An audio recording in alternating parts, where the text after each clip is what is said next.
you for watching Shopping Cart Approval Training. In this session, you'll learn how to approve shopping carts that were created in the Wild Business Gateway. To start off, I'll describe the purchasing process and explain what it is that Sidra purchasers will do when they create a shopping cart through the SciQuest website, and then I'll move on to how to approve or reject shopping carts in the Wild Business Gateway. I'll finish up by running a purchasing report. Several employees at Sidra have been appointed as purchasers, meaning they will have the access to purchase goods and services through the Wild Business Gateway. The first step of the process is that they'll create a virtual shopping cart. It's like any other e-commerce process where they log into the website, they select the items that they'd like to purchase, and they'll put it in their virtual shopping cart. Afterwards, they will then assign the correct fund. They can attach notes and also documents to the shopping cart, and then they'll finish it by submitting their shopping cart for your approval. As an approver, you come into the process as step 2. The order of approval at Sidra is that first the cart is approved by the fund owner, and then it moves on to the division administrator or the division head for approval. Lastly, the cart moves on to the department head at Sidra Hospital for approval. After the cart has been fully approved, at step 3, a purchase order is created by the SciQuest company. At step 4, eventually Sidra Hospital will receive the goods and the services that were ordered. And then lastly, a payment will be processed and sent to the vendor. Understand that there are many different vendors available on the SciQuest website. Office Depot, Apple, Fisher Scientific, etc. If the budget is exceeded for the fund that was entered onto the purchase, a warning message will display. So therefore, the system is capable of running a budget check. The good thing about this process is that there's no need to call vendors. You can create and also approve the entire order online. As an approver, once you log into the Wild Business Gateway, you'll then approve or reject purchases through the universal work list. So now we'll talk about approving shopping carts. As mentioned earlier, there will be at least 3 people included on the approval workflow. Again, it's the fund owner, the division administrator, and then the department administrator.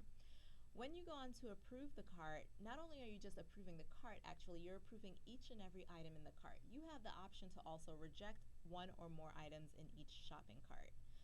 This website, the Wild Business Gateway, and also SciQuest is excellent because it provides just clear visibility into the entire approval process. You'll know exactly when a shopping cart has been approved, which group is still holding the shopping cart, and exactly even what time it was approved. So I will now move on to the Wild Business Gateway and do a demonstration for you. I'll go ahead and show you how to approve a cart. Here's the home page of the Wild Business Gateway, and the URL, by the way, is wbg.med.cornell.edu. Because Sidra employees are outside of our Wild Cornell network, you will have to log in first to our Citrix website called My Apps. And then after logging into My Apps, you can then access the Wild Business Gateway. So from the home page, I'm going to the Universal Work List. Again, this is where you go to approve or reject shopping carts and each item in the shopping cart. As soon as you log in, there will be a message at the top of the screen that says the list of items shown here could be outdated. It's waiting for an update, meaning if any carts were recently created in the last few minutes, the system is trying to gather that data to then add the new shopping carts to the list. So now the message has disappeared. Couple carts here, notice the wording, approved shopping cart, then a 10-digit number displays, and with a certain value. After every shopping cart is created, it's assigned an auto-generated number that starts with a 1, and it's a 10-digit number. After the shopping cart has been fully approved, it's then assigned another number, the purchase order number, which is a 10-digit number that starts with 41. You'll notice exactly which employee created the shopping cart and the date they sent the cart for your approval. Almost every cart will be assigned this priority of medium. I'll find a shopping cart and then I will click it. In the upper left corner, what you see is the submit button, which is one of the last things that you'll click in order to submit your approval or rejection of the cart. But first we must review the details. Notice that there's a shopping cart number assigned to the cart. The document name is the title of the shopping cart assigned to it by the purchaser themselves. Notice there's a date and a timestamp associated to it. The status is awaiting your approval. We see when the cart was created, what time it was created, and who it was created by. So now we'll move to the item overview section, which lists all the items in the cart. The first thing you'll notice is the approve and the reject radio button. So notice there's a separate column for approve and reject. If I wanted to, I could select reject to eventually reject these items and then click submit. But I'm going to keep the item listed as approved. These are all materials in this particular shopping cart. They're not services. And here's a description of each of the items in the cart. So right now we have 3 items. We have some gloves, a surgical mask, and pipettes. And we see the quantity of each listed in the quantity column. By default, because these items were selected from the catalog, the information associated to the item automatically is populated into this table. So these are medical supplies and laboratory supplies. Then we also see the net price. I'm just scrolling to the left. Here's the expected delivery date. Now today it's March 14th. These delivery dates are in the past, maybe because this shopping cart was created in the past.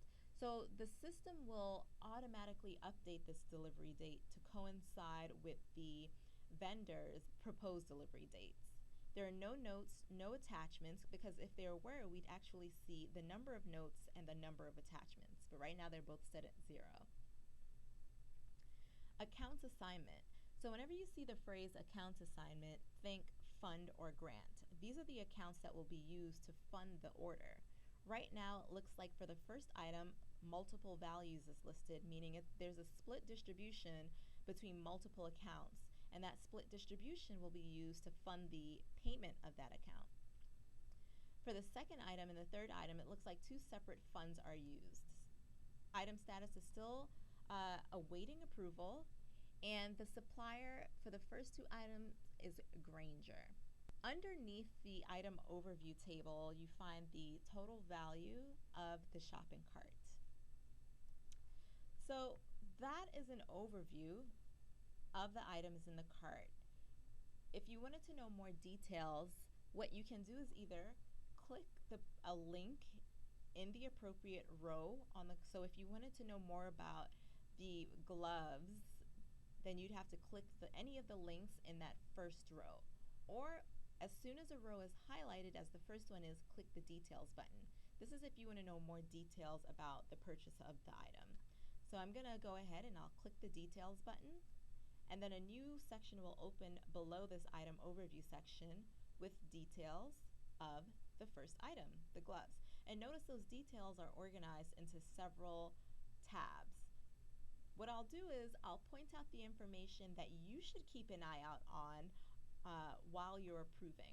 So on the first tab, the item data tab, notice that the only 2 fields that are active are the order quantity /unit and the delivery date.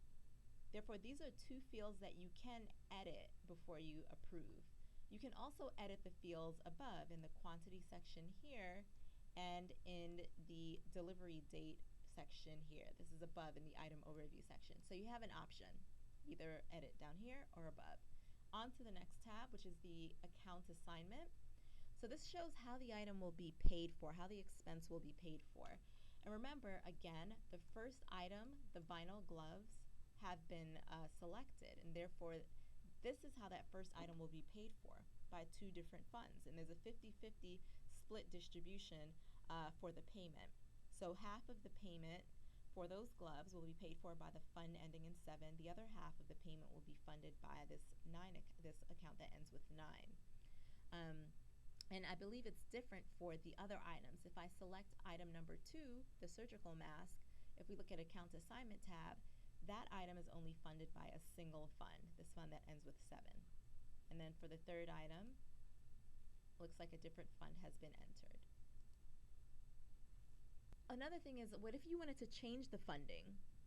You have the option to edit a shopping cart before you submit it for approval. If this 50-50 split distribution is incorrect and this item should have only been paid for using a single fund, then you can make that change yourself. Let's say that this only fund that should be used to fund this first item, the gloves, is this fund that ends with 7. we'll go ahead and delete this row with the fund that ends with 9. And then I will update the percentage to 100%, so it'll go from 50% coverage to 100% coverage, and that's it. If I would have mistakenly left this fund distribution at 50%, we get an error at the top. So anytime you make any changes to the data, if there's an error, the error will display in the upper left corner. And it's telling us that for line 1, which is this one, item 1, line 1, total percentages must equal 100. Therefore, there's an error in account assignment for item 1. So I'll update that. I'll delete that 50 and I'll enter 100. Press enter so that the data will remain in that field, and notice that that error disappears. Okay. So that is how you update. And if you want to do that split distribution once again, let's see. What you'll do is, an easy way to do this is to just click duplicate and then change the distribution. I'll change the first row to 50%, the second row to 50% also, and I'll just change the last digit of that fund to make it more simple, and then I'll press enter. 50-50 distribution again, and then the GL account is correct, medical supplies. That's very important. What if you wanted to copy this 50-50 distribution and paste it to the other items in the cart? Two options. First option is click copy. Both rows don't have to be selected. The system will just copy all accounting lines that are in this area to the clipboard below. So now that I've clicked copy, there's now this clipboard that exists below the account assignment section. Notice it has the 50-50 distribution, the 2 funds, and the 2 GL accounts. Now we need to paste this information that's been copied here to the other items in the cart. And so to do a paste all, you would click this button, change all items. So now if I go back and I select the second item in the shopping cart, which was originally only funded by a single fund, if you scroll down, we see that for that second item, the surgical mask, now 50-50 distribution. If I only wanted to paste, the other method is, if I only wanted to paste the 50-50 distribution to one other item in the cart, I could have just clicked copy to copy the details to the clipboard below, select the item I wanted to paste it to, and then click the paste button. Then it would only paste to that one item. So that's it. Make sure I always have the first item selected, and then I move on to notes and attachments. If the purchaser entered any notes for the vendor, it would display here right across from vendor tax, and that vendor would see the message on the PO, on the purchase order document itself. If the purchaser typed a note to one of the approvers, they could type an internal note, which the approver will only see. And if there were any attachments, the attachment would appear here. As an approver, you can also add an attachment yourself. If you don't want the vendor to see the attachment, make sure this visible internally only checkbox has been selected. Delivery/service address. This section cannot be edited. It's automatically populated with an address that cannot be edited. You can look at it, but you cannot change these details. Supplier details is where you'll find the name of the vendor and their special vendor code and the delivery date. On to approval process overview, which is the tab you'll click to display all those groups responsible for approving this shopping cart. So again, the order of approval for the shopping cart is first the fund owner, the first level shopping cart approver, that is, and then it'll move on to the division administrator for approval, and lastly, the department administrator will approve. And after every group approves the shopping cart, you're able to see a date and a timestamp of when they received the cart and exactly when they processed or approved the shopping cart. Here are the levels. We also call it the agent determination. This is basically the approvers responsible for approving the cart. And this last tab, it's related documents. It'll show you the shopping cart number. After the cart has been fully approved, you'll also be able to see the purchase order document number, which is a 10-digit number that starts with 41. On this section, you're able to see the date, the value of each item, and the quantity. So those are all the details that you should keep an eye out on when you're reviewing shopping cart details. And by checking that data, by checking that information, you know whether to revise the data, such as revise the fund that was entered or a delivery date or a GL account. Or if you need to reject, you have the option to do that too. Keep in mind, if you make any changes to shopping cart details, if you reject an item in the shopping cart, please add a comment. So I've just clicked the add comment button, and I'm just going to add a comment for my purchaser, letting them know that I actually updated some of the information.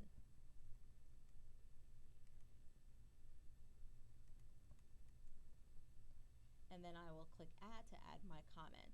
That is important because after you make any changes to shopping cart details, the cart doesn't move on to the next approver in the workflow.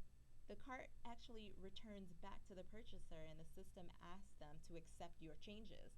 Now, if they don't know what changes you made, they may be lost for a second. So it's good to add a comment to guide them in the right direction. They can review your changes and then accept your changes. The cart will then be approved by the final approver. So I will go ahead and I'll click submit to submit my approval and also submit the changes in detail. Notice that the system tells me the action was performed successfully.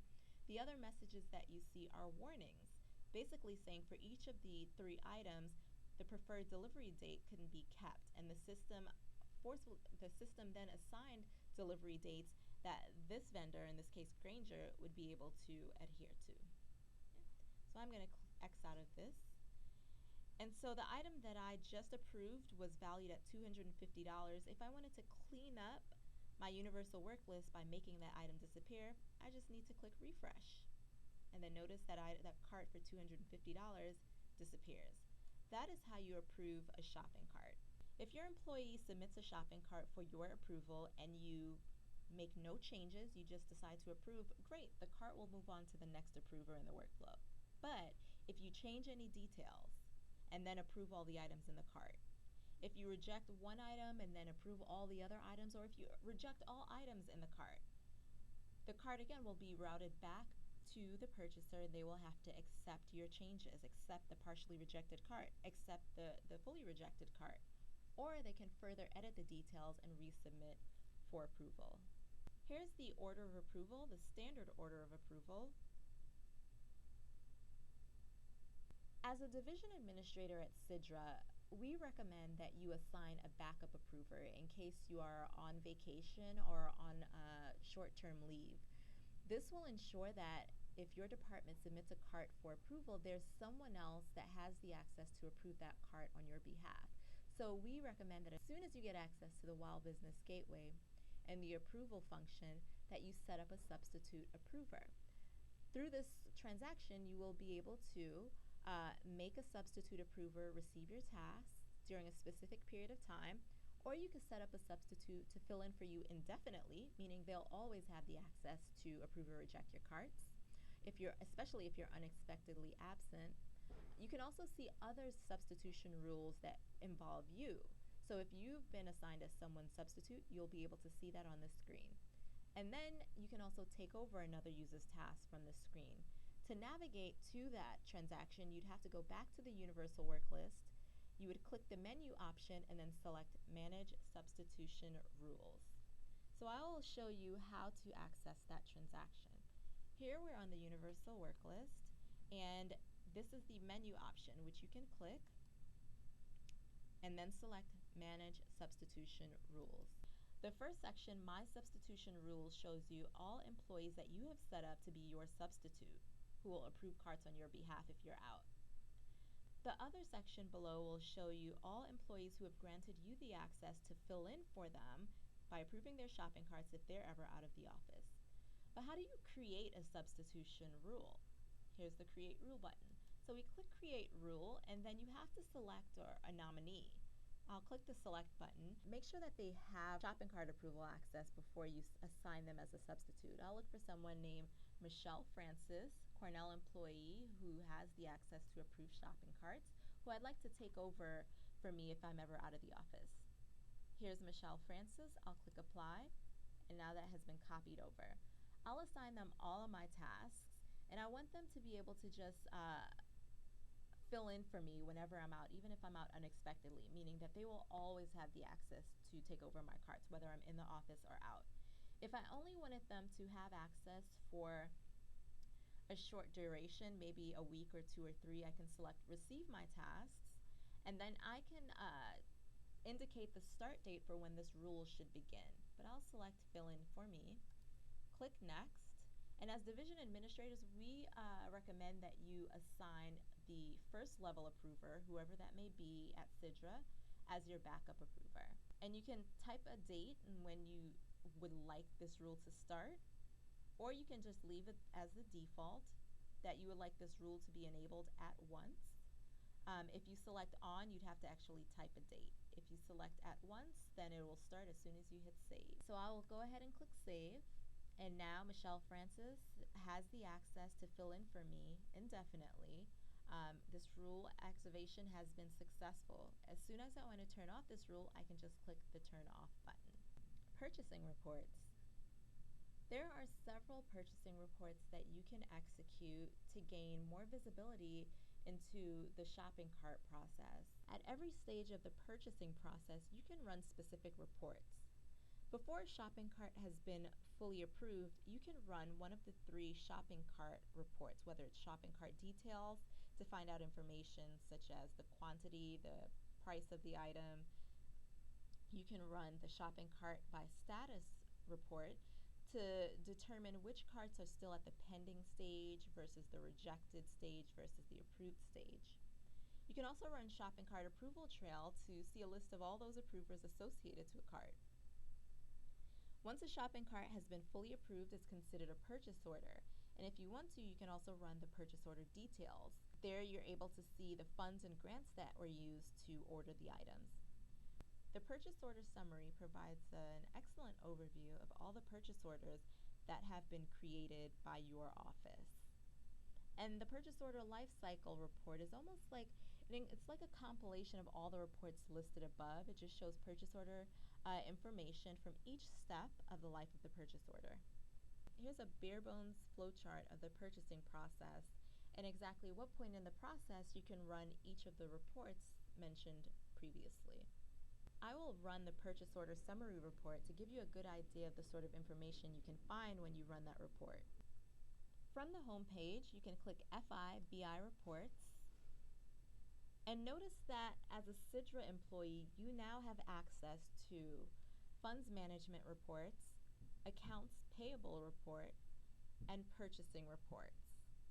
So I am going to run the purchase order summary report. There's only one field you need to fill in order to run this report, and it's the calendar date. Good thing is the system fills it in for us. It adds yesterday's date. So these are business intelligence reports, all these funds management, account payable, purchasing reports.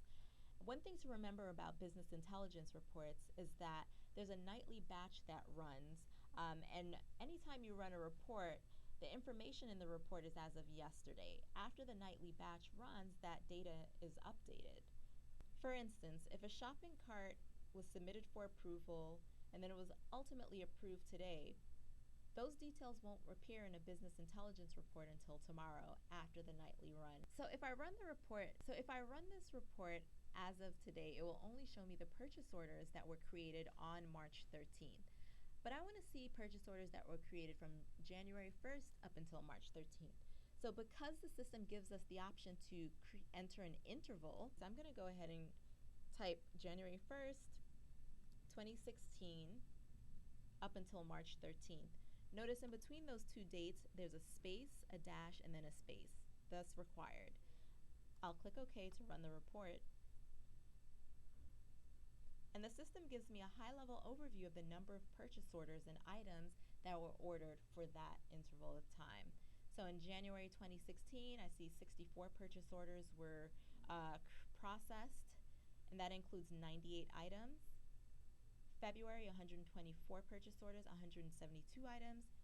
March, 78 purchase orders, 170 items. Altogether, 266 purchase orders were processed for the first quarter of 2016. Thus far, 440 items were ordered. And we're able to see the net value of all of those orders. The good thing about these reports is that you can add in columns that are currently hiding, and these are called free characteristics. So if I wanted to, I could add, let's say, the fiscal year as the first column in this report. So I just drag that fiscal year title, in this case to the front of the report. Once I see a solid black line, I can let go and the column has been added. If I want to remove a column, I can just click the column header, drag it out. Once I see a solid X, I let go of my mouse, it disappears. If I wanted to see more details in this report, another thing I can do is I can right click on the data. I can click change drill down. Instead of drilling down in this high level, I can drill down by, let's say, the product to see a list of all the products that were ordered.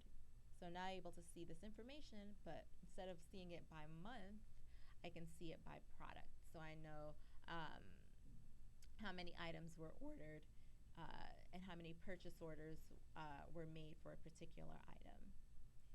There's a lot that you can do with this report. Once you get the access, you can run it and personalize it by adding columns, removing columns, and changing the way the report has been drilled down.